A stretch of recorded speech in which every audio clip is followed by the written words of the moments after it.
Trying to predict the future is a discouraging and hazardous occupation. In fact, none can excel. many of the things we take for granted will one day pass away completely. Okay, let's go check it out.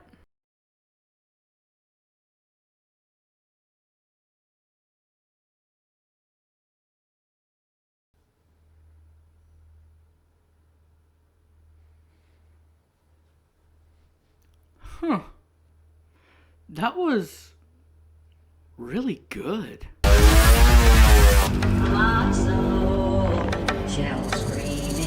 28 years later, The Bone Temple is the latest in the 28 franchise, still written by Alex Garland, but this time directed by Nia DaCosta, and of course starring Ralph Fiennes and Jack O'Connell. Now, if you saw my review of 28 Years Later, you'll remember that I hated it a lot. And since then, my viewpoint on the movie has not changed at all. If you want my full viewpoint on the first one, I'll have it linked down in the description. You can find it there.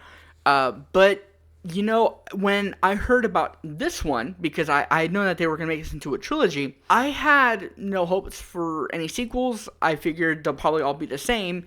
And they seem to be going with a sort of thing of maybe each one of these is going to have a different director and it's going to have a different visual style too. But despite that, I didn't have much hope for any sort of sequel that would come out for 28 Years Later.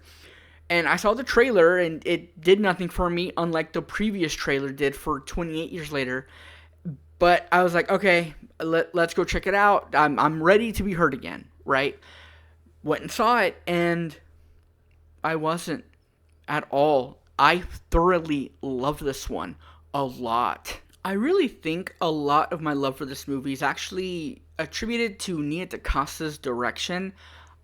I don't know what it is, but she has just this vision that's able to take like horror spectacle, really violent sequences that should be big and grandiose and just spill out the screen, but somehow make them really small and intimate, but in the great way. It makes them feel just a lot more visceral, like a lot more uncomfortable, and you want that in art, right? Danny Boyle, when he did 28 Years Later, I was expecting a lot more from him in terms of the violence and how it was portrayed, because he was always directing movies where the violence went a little bit too far, right? And so I expected him to kind of do that here, where 28 Years Later be kind of back to form, and he didn't really let the moments breathe.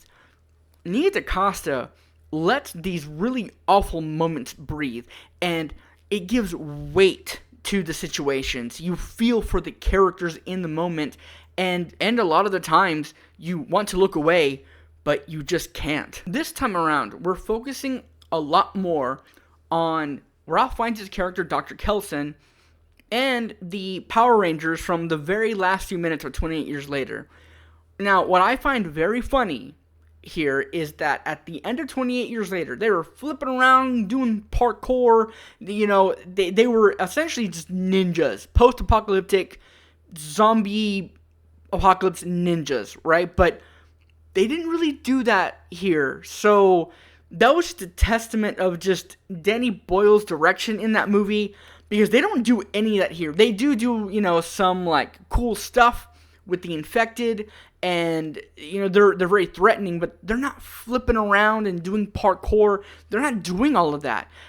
And because of that, I was afraid of them. So the Power Rangers, as they were called from 28 Years Later, turned out to be a cult that all call themselves Jimmy, and they're led by Jack O'Connor's character, who also calls himself Jimmy.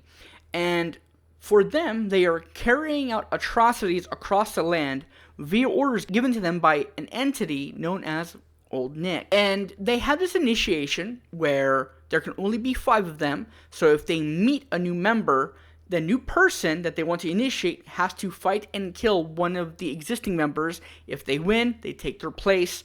If they don't, well, they don't make it, right? And this is where we find Spike, the kid from 28 years later. He's fighting an existing member of the Jimmies, and he wins by some incredible luck. He gets a blonde wig, becomes named Jimmy, and sees himself some stuff. I felt really bad for him in this. What I felt was kind of disappointing, though, is while his story ends with him being found by the Jimmies, he's not really focused on a lot in this. You figure it would delve a lot into like how he feels in this moment, seeing these things. How he figures out what it means for him to actually grow up. Or no, he's just there to react to things like we are.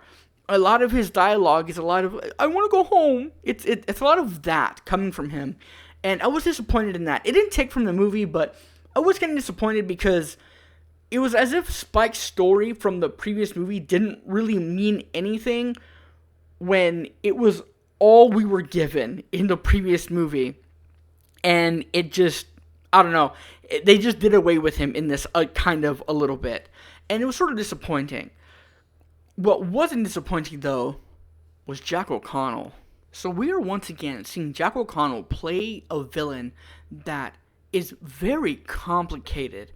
Don't get me wrong, you hate him, and there's nothing humanizing about him. He's not one of these villains that, oh, well, maybe if you looked at his story, you could understand. No, not at all. This guy is crazy and evil. There's nothing redeeming about him.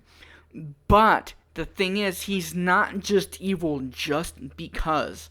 When you look at his origins from the beginnings of 28 years later, he is someone that was traumatized by the events that he saw unfold in his community. And because of that, he now has a warped sense of reality that he is the hand that is to carry out these acts given to him by this all-powerful entity. He doesn't think what he's doing is wrong. He knows that they're evil, but he relishes in it, and he relishes in making those weaker than him perform them in front of him and for him. And it's such a layered and creepy performance. And I think Jack O'Connell has officially cemented himself as one of the great horror villain actors of our time. Because not only is he playing a completely different type of villain, he's also doing a entirely different accent. While both villains, the one from Sinners and Jimmy in this, both have similar views of the world, they're also vastly different in how they feel they need to carry out what they want to accomplish.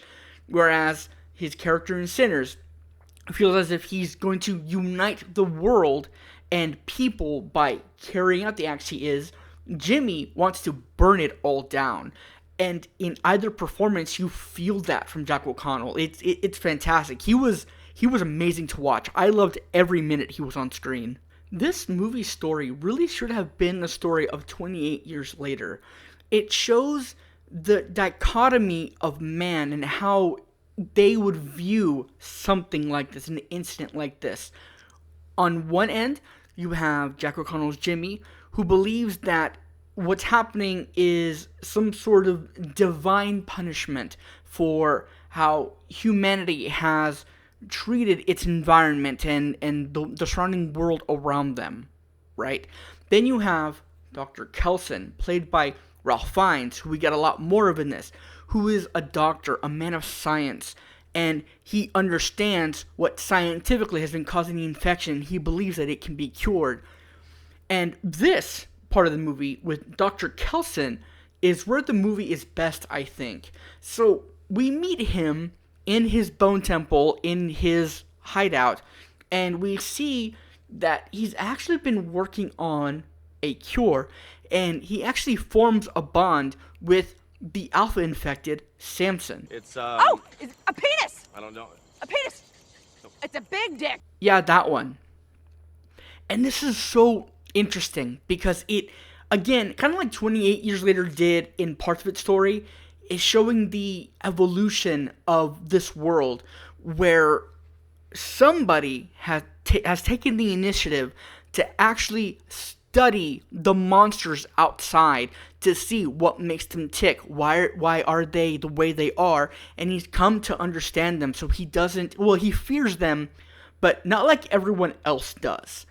And with this is this really kind of poignant and beautiful subplot between man and monster.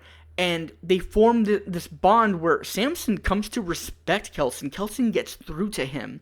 And it is one of the more surprising subplots I think I've seen in a horror movie involving a human and a monster in a long time. This was actually kind of touching, and it has some really great moments, and it has a really great payoff too. And that payoff has some implications for the future of the franchise. Let's see where this goes, But the actor playing Samson here actually gets a chance to really act. And I think it's Nia DaCosta's direction. She really brings a performance out of him, especially in parts where we're just alone with Samson, and we actually get a bit of an origin story. Not much of one, but just a little bit. We see a little bit into the past, and it goes to remind us that these infected just aren't monsters. They were people, real people with real lives and real feelings, and them being monsters doesn't make them bad. They're just victims of circumstance. And I don't know, I think what this movie made me feel is what 28 years later tried to make me feel. This movie is just beautiful all the way around. Now, I'm not going to spoil this at all because I really love this movie a lot. I want you to experience this movie like I did. So I'm not going to spoil it, but what I am going to say is that the last minutes of this movie has me really excited. When a certain thing happened, I did a little gasp in the theater, like, oh, because of what that could mean for the franchise moving forward, for the third one, right? This is going to be really interesting to see how they pull this off, how different the third movie is going to be. Because I don't know if they've really announced who's going to direct the third one, because they didn't really mention who was going to direct the second one shortly after 28 Years Later came out. But they're definitely doing an experiment here. Each one of these is going to be different because the Bone Temple was vastly different than 28 Years Later, the first one. And I think that was always the intention, for each of these to be different. So we'll see what the third one ends up being like.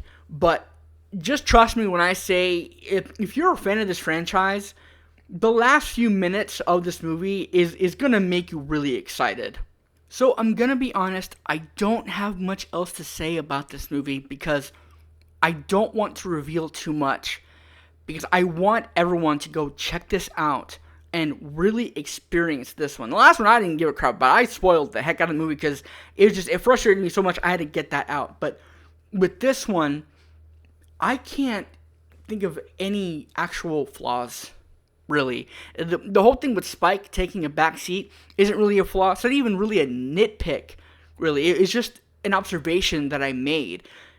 This was a perfect movie to me. And you may not agree, you may agree, I don't know, but this was perfect to me. As I was pondering it, the more I thought about it, the more I liked it. 28 Years Later had the same effect on me, where I came out of it just kind of not liking it, and just over time I just hated it more and more. With this one, I came out of the theater really liking it, and the more I think about it, the more I love it. This movie's fantastic. It's made really well, it's performed really well, it's written really well, it's directed masterfully. It's a time. I love this movie so much. So I urge you to go out and see it. Just do it.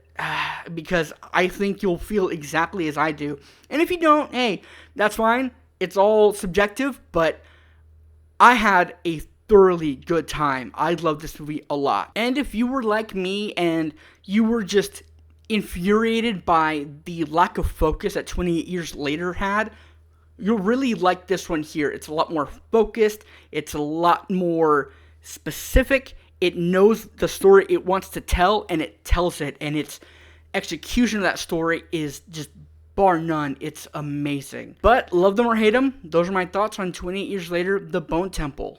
if you saw it already, let me know what you thought about it down in the comments. Let's talk everything 28 franchise, horror, zombie flicks, and I'll see you in the next one. Take care.